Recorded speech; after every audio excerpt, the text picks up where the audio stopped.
Angel number 22, build it properly. Now, angel number 22 is where vision meets responsibility. This number shows up when ideas are no longer enough, when potential is ready to be shaped into something real. 22 carries big energy, but it's grounded. It's not about dreaming louder, it's about executing smarter.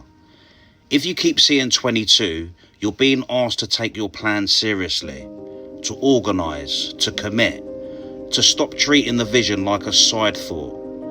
This number is a reminder that lasting things are built deliberately, with structure, with patience, with follow through. Angel number 22 doesn't rush you, it anchors you, because what you're building now is meant to last.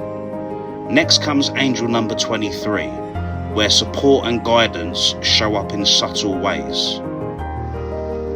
Let's do this.